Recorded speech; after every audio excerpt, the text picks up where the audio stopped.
नमस्कार, मी प्रतीक्षा, DNA मराठीमध्ये आपलं स्वागत। संभाजी महाराजांनंतर जवळपास 26 वर्ष हे स्वराज्य संपवण्यासाठी औरंगजेब आग्रा सोडून आपल्या राज्यात येऊन बसला, नाही संपवता आलं। लढत लढत शेवटी औरंगजेब मेला, पण अजूनही भगवा तसाच कायम फडकतोय।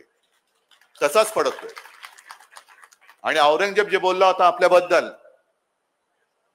की हे मराठे तमाम दुनियेत, या पहाडी मुलकात तमाम दुनियेला हे भारी आहेत, कारण मुलुक हा पहाडी मुलुक आहे।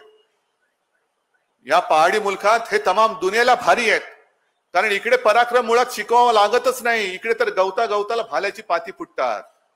ती भाल्याची पाती आता मोदीजी बघा, सगळीकडे महाराष्ट्रात गवताला भाल्याची पाती फुटलेत।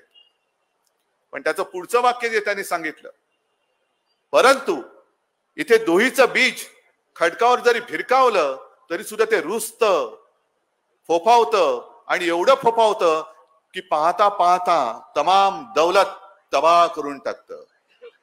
म्हणजे काय की फोडा जोडा, फोडा तोडा आणि राज्य करा। हेच तर हे आत्ताचे भाजपवाले करतायत। शिवसेना फोडली, राष्ट्रवादी फोडली, अशोक चव्हाण घेतले, म्हणजे बोलतो ना मी, रोज कचरा गोळा करतायत। तोडा फोडा आणि राज्य करा।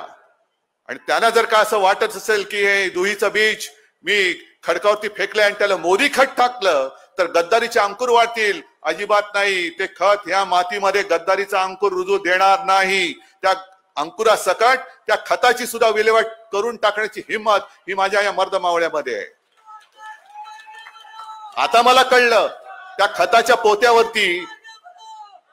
पोत्यावरती मोदींचा फोटो काय, कारण त्यांना दुहीची बीज, गद्दारीचे अंकुर, त्याला ते खत पाणी टाकायचंय, हे मोदी खत।